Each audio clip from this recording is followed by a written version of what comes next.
মই মোৰ বাৰীতে থকা ভণ্টি এজনীক শামুক অলপ তুলি আনিবলৈ ক'লোঁ ঢাপ এটাৰ পৰা, আৰু ঢাপ নহয় আৰু নলাৰ পৰা। তো সেই শামুকখিনি মই ৩-৪ দিনমান এনেকৈ পানীত জুবিয়াই ৰাখিলোঁ। ৰখাৰ পিছত ইয়াক মই বইল কৰিম।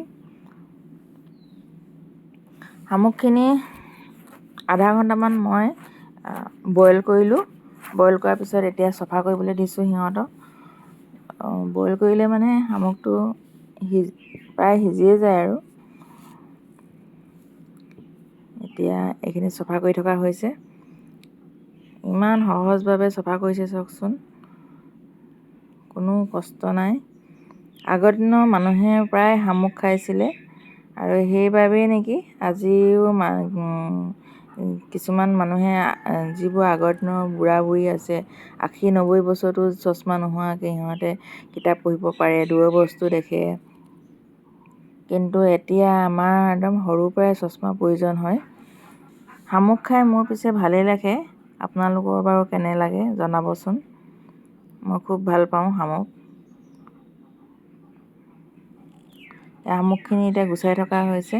বইল কৰা শামুকখিনি ভিতৰৰ অংশটো উলিয়াবৰ কাৰণে এটা পিনৰ সহায়ত এনেকৈ উকটি পিনে উঠাই অনা হৈছে। শামুক গুচাই প্ৰায় শেষেই হ'লগৈ, কেইটামান আছে আৰু। এইকেইটা গুচাই শেষ হ'লে হৈ যাব আৰু।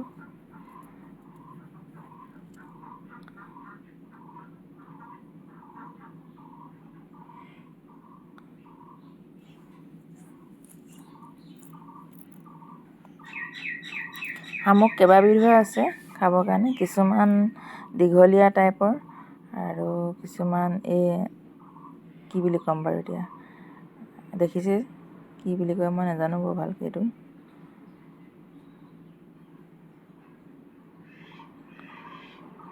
গুচাই থকা চাই মোৰ ইমানেই ভাল লাগিলে, সেইকাৰণে মই ভিডিঅ' কৰি ৰাখিলোঁ, আপোনালোকেও চাব। আৰু শামুকখিনি গুচাই শেষ হোৱাৰ পিছত এতিয়া নিমখ দি পূৰা 2-3 বাৰ পূৰা টানকৈ খচি দিয়া হৈছে, যাতে তাৰ বিজলীয়া অংশখিনি নাইকিয়া হয়। যেনেকৈ আমি গৰৈ মাছ নিমখ দি চফা কৰোঁ বিজলীয়া অংশ যাবৰ কাৰণে, ঠিক তেনেদৰে চফা কৰি থকা হৈছে।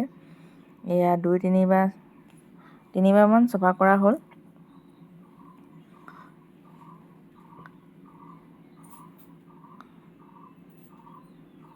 চফা কৰাৰ পিছত এই বিজলীয়া অংশখিনি যোৱাৰ পিছত অকল এই মাংসটো থাকিব।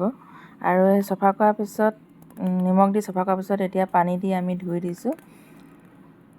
আৰু এতিয়া এই বিজলীয়া অংশখিনি নাইকিয়া হ'ল। তথাপিতো আৰু 2বাৰমান ধুব লাগিব চফা পানীত। চফা পানীত ধোৱাৰ পিছতহে ই সম্পূৰ্ণ চফা হ'ব। আৰু চফা কৰা শামুকখিনি মই ঘৰলৈ আনিলোঁ। এই চফা কৰা শামুকখিনি মই এতিয়া পিঁয়াজ দিম আৰু আদা ৰচুন দি পিনে অলপ ভাজিলোঁ। এতিয়া পিঁয়াজ দিম। এতিয়া পিঁয়াজ দি দিলোঁ। পিঁয়াজখিনি অলপ সিজাৰ পিছত আৰু নমাই পৰিৱেশন কৰিম। আপোনালোকে কোনে কোনে খাই পাইছে জনাব, বেয়া কমেণ্ট নিদিব। ধন্যবাদ। ভাজি লোৱা শামুকখিনি মোলৈ অলপ ৰাখি গুচাই সহায় কৰা কেইজনীকো অলপ দিলোঁ।